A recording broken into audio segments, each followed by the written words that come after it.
बढ़िया हैं, राधे राधे। बहुत बढ़िया बात है। चलिए, बहुत अच्छा लगा मेरे भाई। तो आप लोग पढ़ रहे हैं सभी लोग यहाँ पर प्रतिशत, और कल की क्लास में एक बढ़िया तरीके से रिवीजन हुआ था। बहुत अच्छा लगा था मेरे भाई, यहाँ पर चीज़ों को आपने जब रिवाइज किया तो बड़ी संतुष्टि मिली हमें कि चलिए परसेंटेज आप पढ़ रहे हैं, पूरा फोकस आप लोगों को उसके ऊपर में है मेरे भाई। ठीक है, अब आइए चलिए हम लोग आगे की बातों को समझते हैं। और परसेंटेज में एक बहुत ही स्पेशल वैरायटी है, जहाँ पर कहा गया कंसेप्ट ऑफ परसेंटेज इंक्रीज या decrease in perimeter, area and volume. अब असल में क्या होता है, ये जो तीन शब्द हैं आपके, ये यहाँ के उठाए गए नहीं हैं, ये मेंसुरेशन के शब्द हैं, क्षेत्र मिति के शब्द हैं मेरे भाई। क्षेत्र मिति में यहाँ पर पेरीमीटर आता है, क्षेत्र मिति में ही एरिया आता है, क्षेत्र मिति में वॉल्यूम आता है।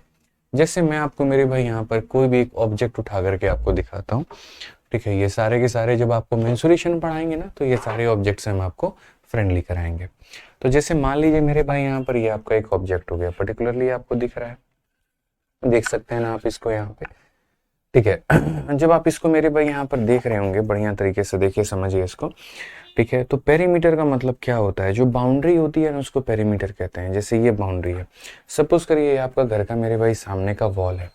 ठीक है ना, तो इस वॉल के ऊपर में आप कलाकारी करना चाहते हो, थोड़ी लाइटिंग लगाना चाहते हो, तो यहाँ पर इस पे लगा सकते हो, इस पे लगा सकते हो, ये पार्ट और ये पार्ट, तो इसको हम लोग क्या कहते हैं, तो पेरीमीटर कहते हैं।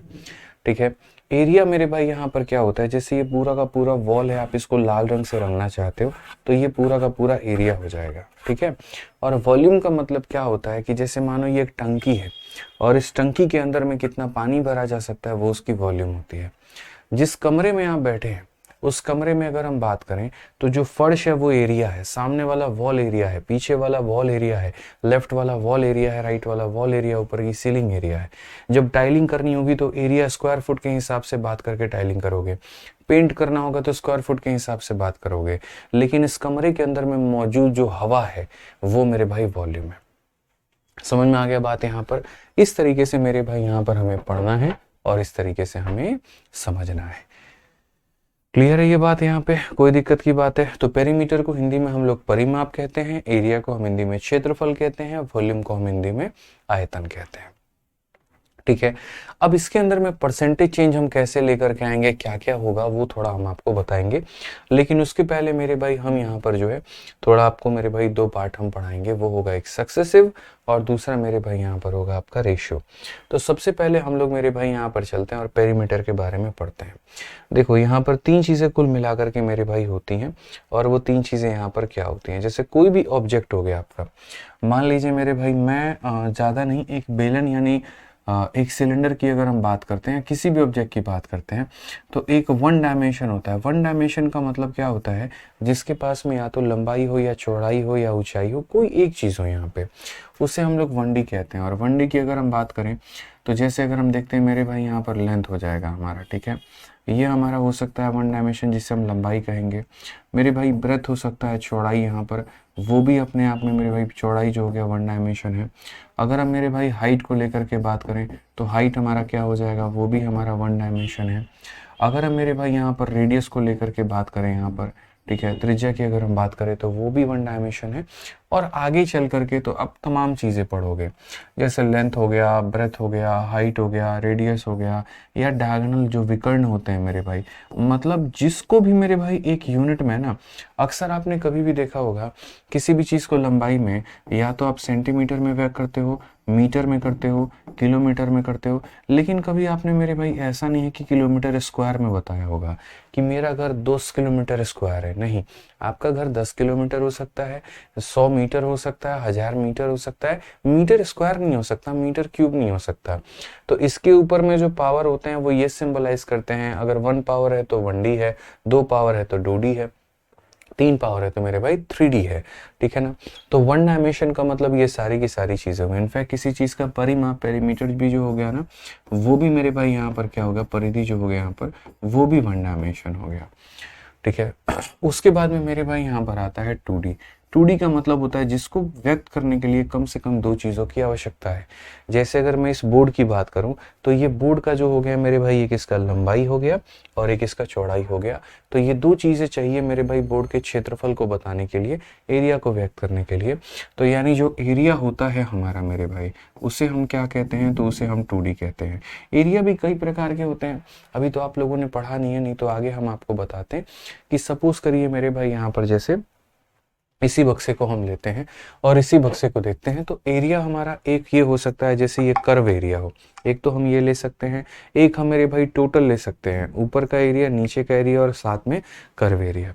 तो एरिया भी दो प्रकार के होते हैं जो कि आपको आगे चल के पढ़ना है। ठीक है मेरे भाई, टोटल जिसे मेरे भाई curve surface area Hindi English में कहते हैं, और हिंदी में मेरे भाई वक्र पृष्ठ क्षेत्रफल आप इसे कह सकते हैं, या दूसरा आपका हो सकता है टोटल सरफेस एरिया, कुल पृष्ठ क्षेत्रफल आप इसे कह सकते हैं मेरे भाई यहाँ पे। ठीक है, नेक्स्ट हमारा हो जाता है मेरे भाई 3D। यहाँ पे 3D का सिंपल मान है मेरे भाई यहाँ पर वॉल्यूम। ठीक है, यानी आयतन जो होता है ना हमारा यहाँ पर, उसे हम क्या कहते हैं, 3D में मेरे भाई यहाँ पर हम डिनोट करते हैं आयतन हमारा। समझ गए। अब अगर आप देखेंगे तो जैसे 1D वाली जितनी भी चीज़ें हो गई वो हमारे हो जाते हैं किसमें व्यक्त करते हैं, तो जैसे उसमें सेंटीमीटर में ले लेंगे, मीटर में ले लेंगे, किलोमीटर में ले लेंगे, और ऐसे करके तमाम चीज़ें। 2D की चीज़ें क्या हो गई, जैसे मेरे भाई सेंटीमीटर का स्क्वायर, मीटर का स्क्वायर, किलोमीटर का स्क्वायर, और ऐसे करके सारी चीज़ें 2D की हो गई। वॉल्यूम हमारा क्या हो गया, तो सेंटीमीटर का क्यूब हो गया मेरे भाई, मीटर का क्यूब हो गया, और यहाँ किलोमीटर का क्यूब हो गया। ये सारी की सारी चीज़ें क्या हो गई, तो हमारी 3D हो गई। ठीक है, अब बोलोगे सर आप हमें ये सब चीज़ें क्यों पढ़ा रहे हो, क्यों यहाँ पर जो है आप हमको 1D 2D या 3D पढ़ा रहे हो, तो मैं बताऊंगा अभी। मेरे भाई अगर जैसे अगर मान लीजिए कोई सवाल मैंने आपसे कहा, मैंने सिंपल सी एक बात यहाँ पर कही कि मेरे पास में एक ऐसा स्क्वायर है, स्क्वायर यानी वर्ग। ठीक है, अक्सर मुझे लगता है कि शेप से तो आप लोग वाकिफ हो गए, बचपन में इतना तो पढ़ाया गया होगा कि जिसकी चारों भुजाएं ऐसे ही बराबर होती हैं, हर एक कोण 90 का होता है, उसे स्क्वायर कहते हैं। तो जैसे मेरे पास में एक प्लॉट है और स्क्वायर साइज का है, मैंने मेरे भाई इसकी यहाँ पर क्या की है, कोई एक भुजा मैंने यहाँ पर क्या किया, जैसे सपोज करो ये इतना छोटू स्क्वायर था, ये हमारे सामने मेरे भाई क्या था, जो छोटू स्क्वायर था, इसकी मेरे भाई यहाँ पर साइड सपोज करिए मान लेते हैं यहाँ पर 10 थी, ये हमारा सपोज करो 10 सेंटीमीटर का था। अब मैंने यहाँ पर इस स्क्वायर के मेरे भाई साइड को मैंने बढ़ा दिया। ठीक है, और मैंने जब बढ़ा दिया यहाँ पर साइड को कितना, 10% से, तो अब जो स्क्वायर आएगा वो थोड़ा दिखने में इससे मेरे भाई यहाँ पर बड़ा होगा। ठीक है, तो ये जैसे मान लेते हैं अपन यहाँ पर इतना बड़ा है सपोज करो, तो जहाँ पर इसकी भुजा 10 की थी, अब इसकी भुजा हमारी कितनी हो जाएगी, तो 11 की हो जाएगी। यहाँ पर हमने असल में इसमें बढ़ाया कितना है, 10%। हमने मेरे भाई कितना बढ़ाया है, 10% हमने बढ़ा दिया है। अगर आप देख सकते हैं तो मेरे भाई 10 का 10% 1 होता है, और इसीलिए इसमें 1 बढ़ गया तो 11 हो गया है। तो मेरा सवाल सबसे पहला आपका यहाँ पर ये होगा कि अगर हम भुजा में 10% बढ़ाते हैं तो यहाँ पर इस स्क्वायर का सबसे पहला क्वेश्चन, डायगोनल कितने परसेंट से बढ़ेगा, दूसरा यहाँ पर पेरीमीटर कितने से बढ़ेगा, और तीसरा एरिया कितने से बढ़ेगा। अगर ये स्क्वायर ना हो करके मानो क्यूब होता तो हम इसमें वॉल्यूम भी आपसे पूछ लेते, क्योंकि स्क्वायर में 1D या 2D ही निकाला जा सकता है, 3D चीज़ें नहीं एग्जिस्ट करती हैं। लेकिन वहीं एक क्यूब होता है, जैसे कि पासा, लूडो वाला पासा, उसके पास में मेरे भाई 1D भी है, 2D भी है, 3D भी है। लेकिन जैसे पन्ना है कॉपी का, आपके हाथ में जो पन्ना है मेरे भाई, उसके पास में सिर्फ 1D या 2D ऑब्जेक्ट ही है यहाँ पे। ठीक है, समझ में आ गया बात यहाँ पर। तो हम आगे बढ़ते हैं, और आगे अगर हम यहाँ देखेंगे तो यहाँ पर 1D से 2D, 2D से 3D, ये देखिए समझिए। तो जैसे मेरा क्वेश्चन समझ गए ना, एग्जामिनर का भी क्वेश्चन एकदम यही होगा कि अगर किसी वर्ग की भुजा को 10% से बढ़ाया जाए तो बताइए उसकी परिधि कितने परसेंट से बढ़ती है, उसका विकर्ण कितने परसेंट से बढ़ता है, उसका क्षेत्रफल कितने परसेंट से बढ़ता है। तो हमने मेरे भाई यहाँ पर कहा कि बच्चों को अगर हम ये चीज़ डिटेल में नहीं पढ़ाएंगे तो अगर क्वेश्चन में थोड़ा परिवर्तन हुआ मेरे भाई यहाँ पर, तो वो दिक्कत में आ जाएंगे। अक्सर क्या होता है मेरे भाई, लोग इस टॉपिक को स्किप कर देते हैं, इतने डिटेल में नहीं जाते हैं। ठीक है, बच्चों को भी इसकी पूरी जानकारी नहीं होती है, थोड़ी बहुत चीज़ें उनको रटवा दी जाती हैं और वो बेचारे इसी में फंसे रहते हैं। लेकिन जब तक गहराइयों में आप इसके बारे में नहीं जानोगे ना, तो आपको मेरे भाई यहाँ पर समझ में कंसेप्ट ही नहीं आएगा, खाली 2-4 क्वेश्चन रट के हीरो बनोगे। ठीक है, मैं वो नहीं चाहता आपको वैसा हीरो बनाना कि चुटपुटिया हीरो बनो, बिल्कुल भी बात नहीं है मेरे भाई। सीखो तो तसल्ली से सीखो और अच्छे से सीखो। तो अगर हम यहाँ पर बात करते हैं तो हम मेरे भाई एक एक बातों पर चलते हैं कि यहाँ पर ये क्वेश्चन को सॉल्व करने का तरीका क्या है। अगर हम इसके भुजा को 10% बढ़ाएं तो क्या होगा। तो सबसे पहले स्क्वायर के बारे में हम आपको 2-3 बातें जानकारी दे देते हैं कि अगर मेरे भाई यहाँ पर कोई भी अगर एक स्क्वायर होता है, समझिएगा मेरे भाई बात को लेकर के, कि अगर हम यहाँ पर स्क्वायर के बारे में पढ़ते हैं यानी वर्ग के बारे में पढ़ते हैं, तो स्क्वायर के बारे में जो बचपन में जिनको मतलब याद नहीं होगा वो मेरे भाई अभी थोड़ा देख लें। अगर ये स्क्वायर की भुजा हमारी ए होती है तो सबसे पहले अगर उसकी साइड मेरे भाई यहाँ पर किसके बराबर में है, ए के बराबर में है, तो उसके बाद में मेरे भाई यहाँ पर जो उसकी पेरीमीटर, देखो यहाँ पर ये ए होता है और ये ए होता है। पाइथागोरस का थ्योरम अगर लगाओगे ना, तो पाइथागोरस का थ्योरम से मेरे भाई अगर इसका हाइपोटेनस निकालो, ठीक है, पाइथागोरस के थ्योरम से अगर इसका हाइपोटेनस निकालोगे, अब बोलोगे सर ये पाइथागोरस का थ्योरम होता क्या है, राइट एंगल ट्रायंगल में लगता है। अगर ये बेस है और अगर ये हाइपोटेनस है तो मेरे भाई सॉरी, अगर ये बेस और ये परपेंडिकुलर तो हाइपोटेनस क्या होगा, इसका स्क्वायर प्लस इसका स्क्वायर, यानी यहाँ पर ए का स्क्वायर प्लस यहाँ पर ए का स्क्वायर यानी √2 है। मैं बोलूँगा सीधा सीधा अभी याद कर लो, ज़्यादा दिमाग मत लगाओ। अगर ये ए है और ये ए है तो ये कितना हो जाएगा, तो √2a हो जाएगा, ठीक है ना। तो मेरे भाई यहाँ पर जैसे साइड अगर इतना है तो जैसे डायगोनल, जिसको हिंदी में हम लोग मेरे भाई विकर्ण कहते हैं, तो डायगोनल हमारा कितना होता है, तो डायगोनल भी हमारा √2a होता है, ठीक है। उसके बाद में यहाँ पर जो है ये पेरीमीटर हमारा होता है, तो पेरीमीटर का मतलब क्या होता है, सभी साइडों को जोड़ दो, ठीक है। तो जैसे ए है फिर ये भी ए है और ये भी ए है, अगर हम सबको जोड़ेंगे तो ये हमारा कितना आएगा, 4a आएगा। उसके बाद में अगर हम बात करेंगे एरिया को लेकर के, तो एरिया के लिए मेरे भाई यहाँ पर साइड इंटू साइड यानी a² हो जाएगा। कैसे पता चलेगा कौन सी ऑब्जेक्ट 1D है कौन सी ऑब्जेक्ट 2D है, क्योंकि एक बच्चे का जैसे कमेंट आ रहा है कि सर पेरीमीटर 1D ही क्यों होता है। देखो यहाँ पर a का पावर 1 है, इसका मतलब ये 1D होगा, यहाँ पावर 1 है इसका मतलब ये 1D होगा, यहाँ पावर 1 है इसका मतलब ये 1D होगा, यहाँ पावर 2 है इसका मतलब 2D होगा। बहुत अच्छे तरीके से आप इन बातों को मेरे भाई यहाँ पर समझ सकते हैं, ठीक है। क्लियर हो गया ये बात यहाँ पे।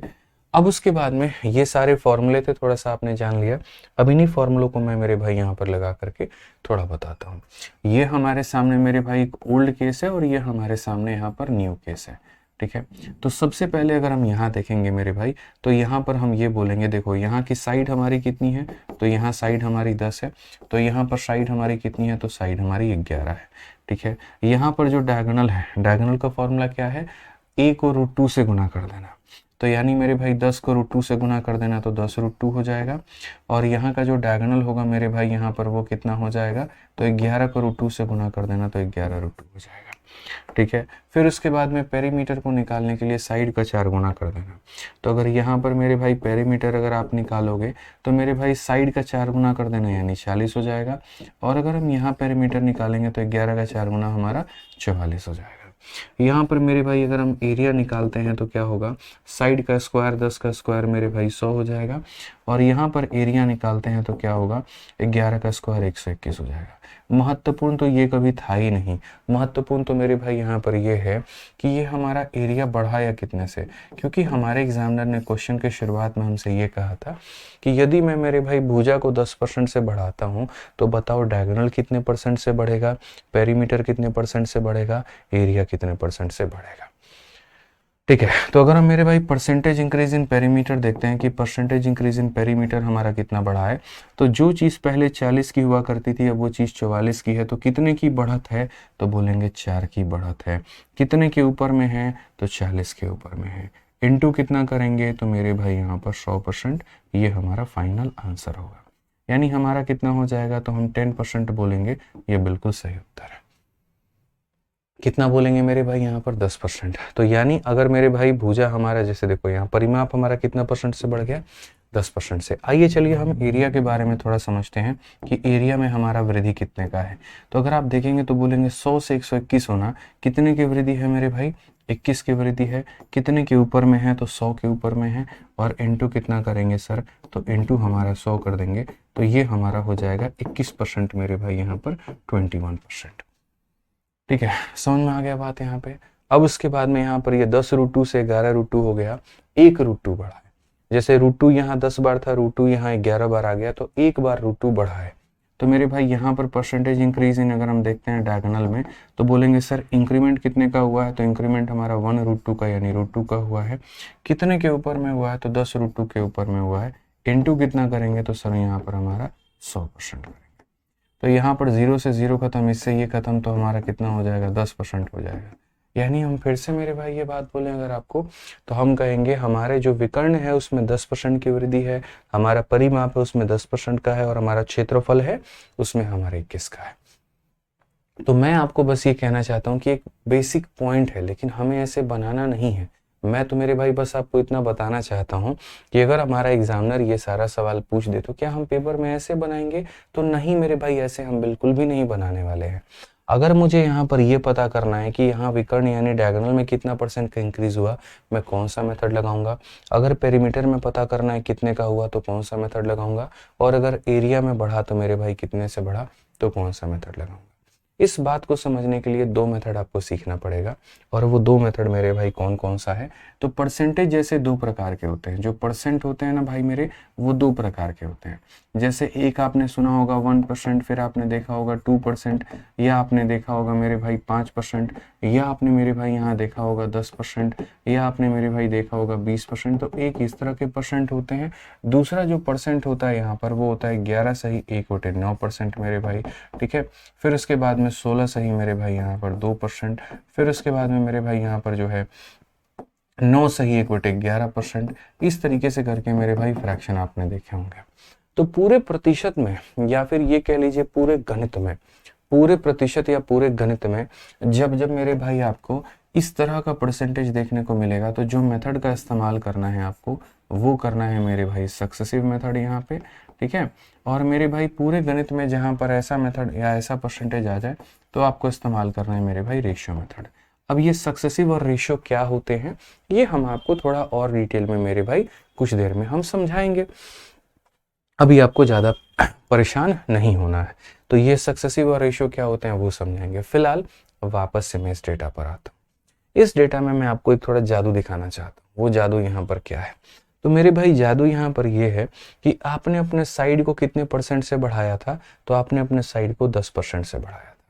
और गौर से अगर आप देखेंगे तो आपका डायगोनल यानी विकर्ण भी 10% से बढ़ा, आपका पेरीमीटर यानी परिमाप भी 10% से बढ़ा। यानी अगर मैं इसको 20 से बढ़ाता तो ये लोग 20 और 20 से बढ़ते, अगर मैं 30 से बढ़ाता तो ये 30 और 30 से बढ़ते हैं। तो ऐसा क्यों हुआ कि जितने परसेंट से मैंने साइड बढ़ाया उतने ही परसेंट से डायगोनल और उतने ही परसेंट से पेरीमीटर बढ़े? तो ऐसा मेरे भाई यहाँ पर इसीलिए हुआ, आप समझिए इस बात को, कि मेरे भाई एक बड़ा बेसिक सा फंडामेंटल होता है। वो एक कहावत आपने सुनी है, चोर चोर मौसेरे भाई, वही वाली कहानी है। ऐसा इसीलिए था कि जो आपका साइड है मेरे भाई यहाँ पर वो भी 1D है, जो आपका डायगोनल है वो भी 1D है, जो आपका पेरीमीटर है वो भी 1D है, ठीक है ना। तो यहाँ पर क्या होता है, ये एक पूरी की पूरी बिरादरी है। इस बिरादरी में अगर किसी एक को भी एक थप्पड़ मारोगे तो समझ लो दूसरे पर भी वही रिएक्शन होगा, ठीक है ना। तो कहने का मतलब अगर मान लीजिए कि आप लंबाई को 10% से बढ़ाएंगे तो मेरे भाई यहाँ पर आपका विकर्ण भी 10% से बढ़ेगा और आपका पेरीमीटर भी 10% से बढ़ेगा, क्योंकि सारे के सारे क्या हैं, तो सारे के सारे 1D है। आसान भाषा में अगर आप कॉपी में मेरे शब्द को नोट करना चाहते हैं तो यहाँ पर आप ये नोट कर सकते हैं कि 1D में कोई एक चीज अगर x% से बढ़ेगी तो सारी की सारी चीजें हमारी x% से ही बढ़ेगी, ठीक है। मैं अभी सबको एक समराइज करके लेकर के आऊंगा, अगले 5 मिनट में आपको सब कुछ क्लियर हो जाएगा हम अभी तक थ्योरी में क्या कह रहे थे और क्या नहीं। पेशेंस रखिए। फिर से रिपीट करता हूं, 1D में कोई एक भी चीज को अगर हम x% से बढ़ाएंगे तो सारी चीजें उतने ही परसेंट से बढ़ेंगी। अब 1D से 2D में आने के लिए या तो 2 बार सक्सेसिव लगाना पड़ेगा या 2 बार रेशियो लगाना पड़ेगा, और 1D से 3D में आने के लिए या तो 3 बार सक्सेसिव लगाना पड़ेगा या 3 बार रेशियो लगाना पड़ेगा। तो यही कारण था कि मेरे भाई यहाँ पर भुजा भी हमारी 1D है, विकर्ण भी हमारा 1D है, परिमाप भी हमारा 1D है। जितने परसेंट से बढ़ाओगे उतने परसेंट से मेरे भाई ये बढ़ेंगे, ध्यान रखना। अब ये है कि यहाँ 10% से बढ़ा और ये 21 से बढ़ा, तो ये जादू कैसे हो गया? तो ये जादू भी कैसे हुआ हम आपको वो भी रेशियो या सक्सेसिव से बताएंगे। पेशेंस रखिए। तो आइए चलिए मेरे भाई यहाँ पर सीधा सबसे पहले क्वेश्चन नंबर 1 पे चलते हैं और इंक्रीज या डिक्रीज इन पेरीमीटर यानी परिमाप समझते हैं। तो जैसे मेरा पहला सवाल आप लोगों से यहाँ पर है कि अगर हम साइड ऑफ स्क्वायर को बढ़ाते हैं 10% से तो आप बताइए पेरीमीटर या डायगोनल कितने से बढ़ेगा? तो बोलोगे सर ये भी हमारा 1D। आप इस बात को समझिए। आप यहाँ पर क्या कहोगे? तो बोलोगे गुरुजी जो साइड होता है ना यहाँ पर आपने उसको 10% से, या देखिए साइड हमारा क्या है तो 1D है, और आपने उसको कितने से बढ़ाया है गुरुजी, 10% से आपने बढ़ाया है। ठीक है, आपको यहाँ पर चाहिए पेरीमीटर के बारे में जानकारी, और आपको किसके बारे में चाहिए, डायगोनल के बारे में। तो गुरुजी हम आपको एक बात बता दें, यहाँ पर ये दोनों के दोनों जो है यहाँ पर ये भी क्या है, तो ये भी 1D है। अगर 1D 10% से बढ़ेगा तो ये भी कितने से बढ़ेगा, 10% से। इस बात को ध्यान रखिए। सही ऑप्शन कौन सा होगा, ऑप्शन नंबर ए होगा। इस बिरादरी का कोई एक भी जितने परसेंट से बढ़ेगा, बाकी लोग भी उतने ही परसेंट से बढ़ेंगे, ध्यान रखना है। ठीक है, आइए चलिए नेक्स्ट क्वेश्चन की बात करते हैं। आप यहाँ पर देखिए मेरे भाई, क्वेश्चन में आपसे कहा गया यदि हम रेडियस को बढ़ाते हैं 20% से तो सरकमफेरेंस हमारा कितने से बढ़ता है। अब देखिए जो हमारा मेरे भाई यहाँ पर ये हमारा सर्कल होता है, सर्कल में ये हमारा मेरे भाई रेडियस होता है। तो यहाँ पर आर हमारा क्या काम करता है, तो आर हमारा मेरे भाई रेडियस का काम करता है। ठीक है, और अगर हम देखेंगे सरकमफेरेंस यानी यहाँ पर जो होता है परिधि इसका, वो भी 2πr होता है। ठीक है, इसमें मेरे भाई आर की वैल्यू यहाँ पर 1 है। तो मैं सिर्फ और सिर्फ एक ही बात कहना चाहूँगा मेरे भाई, आपको फिर से उस टेबल पे लेकर के चलूँगा, और उस टेबल में आपको एक बात हम दिखाएंगे, और वो हमारे क्या है। तो मेरे भाई यहाँ पर वो मेरी बात इतनी है कि अगर तुम गौर से देखोगे तो जैसे रेडियस, सरकमफेरेंस का मतलब पेरीमीटर ही होता है। बाकी सारे फिगर के लिए पेरीमीटर शब्द इस्तेमाल किया जाता है, और सर्कल के पेरीमीटर को सरकमफेरेंस कहा जाता है, सर्कल के बाउंड्री को सरकमफेरेंस कहा जाता है। तो यानी यहाँ भी जितने से रेडियस बढ़ाओगे उतने से ही पेरीमीटर में बदलाव होगा। मैं फिर से रिपीट करता हूँ, रेडियस मेरे भाई जितने से बढ़ाओगे उतने से ही तुम्हारा क्या होने वाला है, पेरीमीटर में चेंज होने वाला है। ठीक है, तो जैसे अगर इस सवाल की अगर हम बात करें, क्योंकि दोनों के दोनों एक ही थाली के चट्टे बट्टे हैं, दोनों के दोनों मेरे भाई यहाँ पर 1D हैं। तो अगर इस क्वेश्चन में अगर हम बात करें मेरे भाई, ये सारी कहानी छोड़ करके, तो मेरे भाई अगर आपने मान लीजिए कि रेडियस को आपने बढ़ाया है मेरे भाई 20% से, तो याद रखिएगा जो सरकमफेरेंस होगा वो भी कितने से बढ़ेगा, 20 से बढ़ेगा। कितने से बढ़ेगा, 20 से, क्योंकि दोनों के दोनों क्या है, 1D है। अगर आप कॉपी में नोट बना करके लिखना चाहें तो आप नोट बना करके भी लिख सकते हैं, जी गुरुजी बात ऐसी है, रेडियस हमारा क्या होता है, अपने आप में 1 डायमेंशन होता है, और अगर हमने मेरे भाई उसको 20% से बढ़ाया है तो याद रखिएगा जो हमारी सरकमफेरेंस यानी हमारी परिधि होती है, ठीक है, वो भी हमारी कितनी होती है सर, तो वो भी हमारी 1D होती है, और वो भी बढ़ेगी तो कितने से बढ़ेगी, 20% से। एक बार जड़ें मेरे भाई मजबूत हो जाती है ना, तो उसके बाद में इमारत बड़ी ऊंची बनती है, ये ध्यान रखना। बेसिक्स अगर आपने यहाँ पर जो है वो सीख लिया तो उसके बाद में बाकी चीजें बड़ी अच्छी हो जाएंगी। ठीक है, अब आ जाइए मेरे भाई एरिया के ऊपर में। एरिया को समझने के पहले मैंने क्या कहा, आपको 2 मेथड सीखने पड़ेंगे कि एक सक्सेसिव क्या होता है और एक हमारा मेरे भाई यहाँ पर रेशियो क्या होता है। तो अब हेडिंग डालना पड़ेगा मेरे भाई आपको सक्सेसिव। तो यहाँ पर समझिए, जैसे मैंने कहा ना, एरिया निकालने के लिए आपको यहाँ पर ये 2 बातें सीखनी पड़ेंगी। अगर इस तरह के परसेंट आते हैं तो सक्सेसिव सीखिए, और इस तरह का परसेंट आता है तो रेशियो सीखिए। तो मेरे भाई सबसे पहले आप यहाँ पर हेडिंग डाल लीजिए कॉपी में अपने, सक्सेसिव यहाँ पे। ठीक है, कि ये हमारा सक्सेसिव होता क्या है। अब असल में सक्सेसिव मेरे भाई 2 पदों का भी होता है, सक्सेसिव हमारा 3 पदों का भी होता है, सक्सेसिव हमारा 4 पदों का भी होता है। सक्सेसिव का मतलब क्या होता है, कोई एक चीज हो रखी है तो उसके ऊपर में एक और चीज का करना। जैसे सक्सेसिव इंक्रीज होता है और एक सक्सेसिव डिक्रीज होता है। सक्सेसिव इंक्रीज का मतलब क्या होता है, जैसे चक्रवृद्धि ब्याज, वहां पर मेरे भाई क्या होगा कि जैसे पैसा तुम्हारा बढ़ा ना तो अगले साल फिर वो और बढ़ेगा। और सक्सेसिव डिक्रीज का मतलब क्या होता है, डिस्काउंट। जैसे कोई चीज की कीमत हमने 10% का डिस्काउंट देके कम कर दी, फिर तुम्हारे पास में कूपन है, तुमने उसको भी लगा दिया और 10% और कम हो गया, उसको हम बोलते हैं सक्सेसिव डिक्रीज। वहां पे क्या बोलते हैं मेरे भाई, सक्सेसिव डिक्रीज बोलते हैं, ये बात ध्यान रखना। तो सक्सेसिव 2 प्रकार के, एक सक्सेसिव इंक्रीज और एक सक्सेसिव डिक्रीज। यहाँ पे इंक्रीज का मतलब होता है बढ़ी हुई चीज को बढ़ाते रहना, डिक्रीज का मतलब होता है कम करना। परसेंटेज में ज्यादा आप पढ़ोगे वो सक्सेसिव इंक्रीज पढ़ोगे। अब सक्सेसिव का फॉर्मूला क्या होता है, मानो ए हमारा इतने परसेंट से बढ़ा, बी हमारा इतने से बढ़ा, और यहाँ पर क्या हो जाएगा, ए बी अपॉन में 100। तो पहली बात मेरे भाई यहाँ पर सक्सेसिव में मेरे भाई होते हैं 2 चीजें, एक तो आपको पढ़ना है मेरे भाई 2 टर्म का, और एक आपको पढ़ना है आपको 3 टर्म का। ये 2 टर्म हो जाएगा, और यहाँ पर हम क्या पढ़ेंगे, तो हम यहाँ पर पढ़ेंगे मेरे भाई 3 टर्म का। 2 टर्म का फॉर्मूला यहाँ पर क्या होता है वो समझा दे रहे हैं सारा कुछ। देखो अगर आपको कॉन्सेप्ट्स की रिवीजन करनी है तो सारा फॉर्मूला बुक में दिया गया, वहां से रिवाइज कर सकते हो। कोई अगर नोट्स नहीं बनाना चाहता है तो फॉर्मूला बुक में सब कुछ है, और अगर आपको प्रैक्टिस करनी है तो अपनी SSC मैथ से कर सकते हो, ध्यान रखो।